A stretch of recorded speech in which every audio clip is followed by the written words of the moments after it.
Hello, everyone. This is the first of many weekly overview videos that I'll be doing, which will be concentrating on the readings for the week. There are no tests in this course. This is an expression course. This is a course in which you read these really great, wonderful, classic texts and you respond to them in your writing. It's not the kind of thing where you have to recall every detail. And although some of these texts are quite challenging, they're all quite challenging, and some of them are difficult. And in some cases, I will be maybe trying to suggest some things that might make them easier to read. Generally speaking, the class is about your response to these great works. So you don't need me to tell you what these texts mean. You need to figure out for yourself what you think they mean.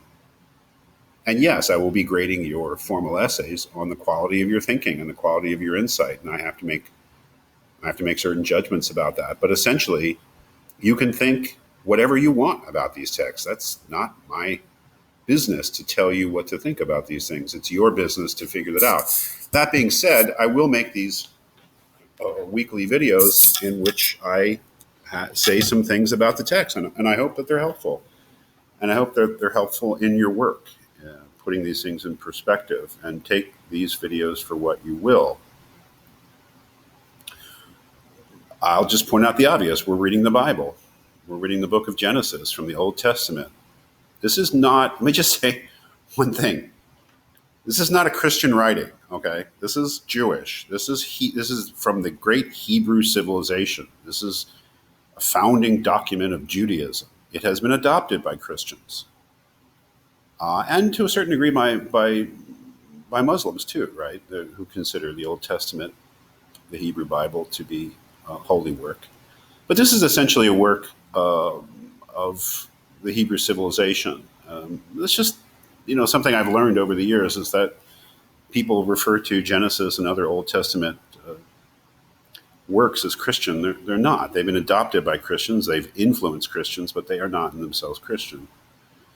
It's a work of the Hebrew civilization. And so just in a way that we refer to Genesis or Exodus or Job, we should do it in a fairly informed way. And okay. So we're reading the Bible. Why are we reading the Bible? Well, we're not reading the Bible because we want to learn about God, or we're reading the Bible basically as a document of world literature.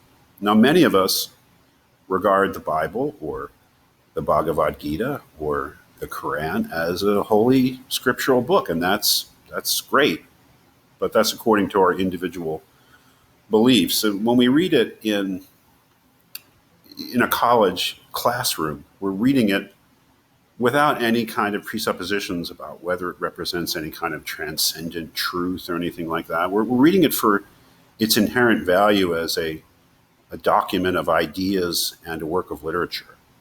And I think that that's true of everything that we read, whether it is a text from one of the world's religions or not. We're reading it as for the quality of its ideas and as a work of great literature. So the book of Genesis is probably one of the most influential, important works in the Judeo-Christian or Western or really the world tradition. And it's just looking at chapter 1. It's the creation story. In the beginning, God created the heaven and the earth was without form and void, and darkness was upon the face of the deep. And the Spirit of God moved upon the face of the waters, and God said, "Let there be light." And there was light. And God saw the light that it was good. And God divided the light from the darkness. And God called the light day, and the darkness he called night. And the evening and the morning were the first day. I mean, it's great, right? I mean, it's just this incredible, profound, imposing piece of literature, and everyone, I think, should be familiar with it. There's a lot of things we should be familiar with, but it's this tremendous thing, and it's this tremendous undertaking. To say in the beginning of everything, and describe what the creator of the universe is doing is just this kind of fantastic thing. Um,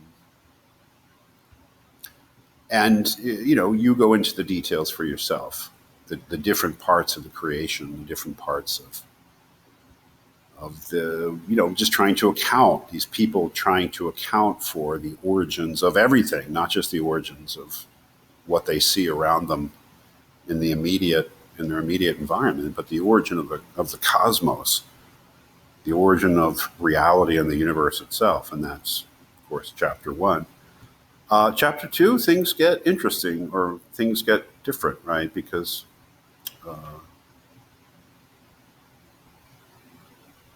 God creates human beings, and there the story really begins, the human story.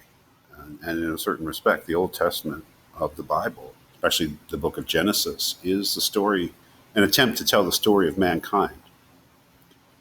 Uh, Chapter one is the creation of what we would take to be the physical universe itself.